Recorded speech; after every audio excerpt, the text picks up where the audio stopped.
I doubt it. But I do remember sleeping for years with my brother Eugene, and sometimes my father, and holding them close, and rubbing up against them for comfort. Who knows? Well, I got out of there. At 17, I enrolled at Columbia University to be a famous labor lawyer and save the working class. At Columbia, I met Bill Burroughs and Jack Kerouac. Jack was this big, hunky football star-looking fella. He was smart, he was handsome, and he was more dedicated to writing than anybody I'd ever met. I soon fell in love with Jack's mind. Fell in love with Jack, as it happens. And he and I started talking about this new thing we were all excited about. New vision, we called it. New vision of writing, of art, of everything. I was still trying to make my poetry sound like the poets I've been raised on. But Jack said, "What do you think? You're making an art copy of those old rhymes? Come on, Ginsy, write your own poems, man. Go, moan your own moans, your own sick, thick Allen shtick.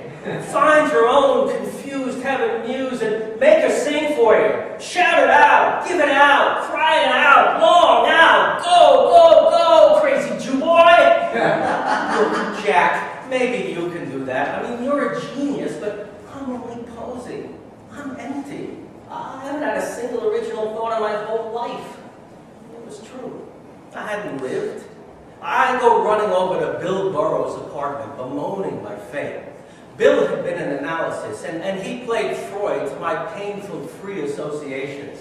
Well, I'd lie there all knotted up on Burroughs' Freudian couch saying some silly shit like, "I'd want to unburden my soul to a loved one, but if people knew me, I would have to commit suicide. I don't do anything with my life but romanticize and decay with indecision. Until I am a man, I will never write good poetry. Poetry that's tough and mine. Poetry I would approve of. Spontaneous, rejoicing in beauty and sensuality and sensation." And then Bill would say, "Oh, for fuck's sake, boy." I mean, really, if you must engage in this unspeakable self-flagellation, well, at least make it tasty. Use a cat o' nine tails or a hot poker. Otherwise, cease this intolerable whining. If you want to live more in this corrupted, malodorous world, well, by all means, have at it. But quit playing pet hamster to all those old women that are always telling you what foot to put in front of the other. Your father, Van Doren, Trilling, make some of your own fuck-ups for a change." I couldn't figure out where to stand, how to speak when so much of my inside seemed so dangerous. I mean, there was no gay liberation back then, no gay movement, no gay practically. We were homosexuals, inverts, perverts. All we had were these shrinks to tell us how our mothers had smothered us and turned us into these sick deviants. One night, Jack and I were up late talking, pretty high or drunk, I forget which. And I finally got up the nerve to tell him just how I felt about him. "Jack, the truth is that, well, that I really like men, and I love you, and I want to sleep with you." "What? Oh, no! Shit, forget it. Forget I said anything." But no rejection. Just some surprise. And Jack's sweet, compassionate eyes. Well, he reaches out and he holds me, and soon I'm talking a mile a minute, pouring out all my fear and pain. That was the deepest love I had ever experienced, the most naked brother love I could imagine. You know, maybe that's really the first truth that Jack taught me. Jack, my soon-to-be suffering Buddhist, teaching this lovely compassion, heart open, fearless in the face of my queerness. I was still trying to love Jack when into this mix of academics and madness swept Neil Cassidy. Neil.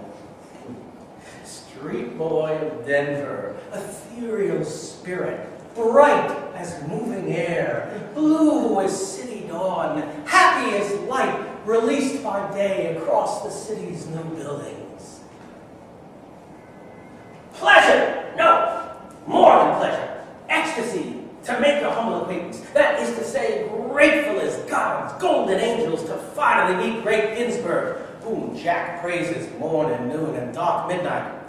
I hope, no, pray, no, entreat with sacrificial words, bird, soul, entrails, that you and he teach poor country meal the gift and glory of the word.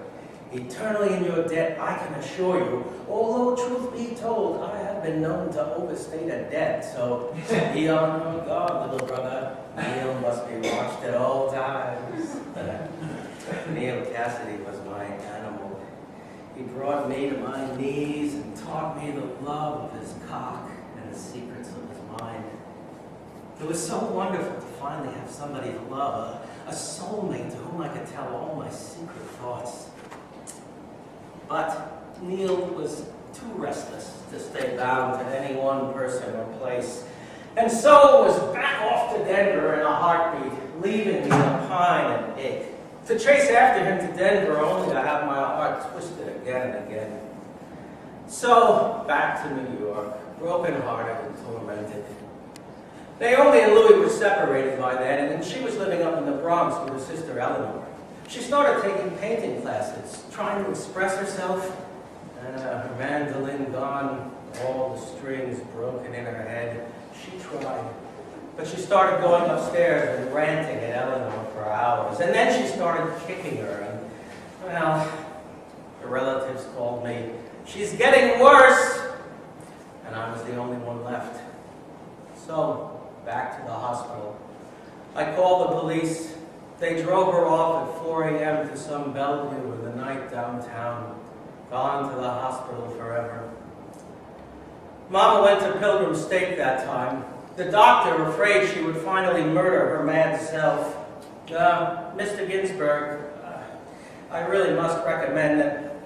Well, I mean, given her paranoia, her blood pressure, she's just too out of control. The electroshock just won't touch her now. I think we need to consider surgery, lobotomy. I can't think of any other way to calm her down. Well, this is not a decision that anybody should have to make, much less somebody's barely grown, very off-balance child. But Mama was suffering terribly, and I didn't know what else to do. I signed the papers. I never know what was right. With Mama back at Pilgrim State and me at Columbia, I was angrier and lonelier than I'd ever been. Trouble bursting through my facade, embarrassing myself in front of friends. It was at this time that Jack coined the term that would come to stand for our disillusionment, our disconnection, our anger at buttoned-down conformity, our sense of betrayal at our pure America tainted.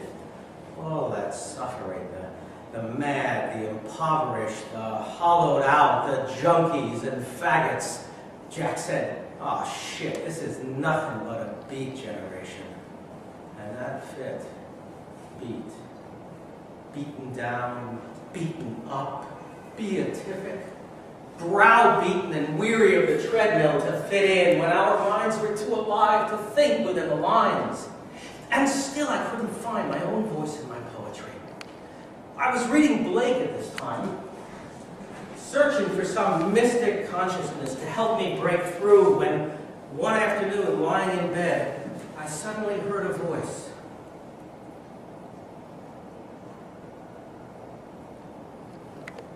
Ah, sunflower, weary of time, who countest the steps of the sun, seeking after the sweet golden clime, where the traveler's journey is done. Whose voice? Mine? Blake's? Any line in between? On and on it went, reciting line after line. It was terrifying. But I finally felt like I was getting what I've been asking for, a sign, a sense of connection to the larger everything. Oh, I climbed out onto the fire escape, banged on the next door window. "I've seen God!" Slammed at the window. I walked through the streets, thinking about this new voice, imagining speaking it in my own words in ways that would awaken others. I thought that now that I had this experience, I would be faithful to it the rest of my life. I would never deny it, never renounce it. My father was certain I was following in my mother's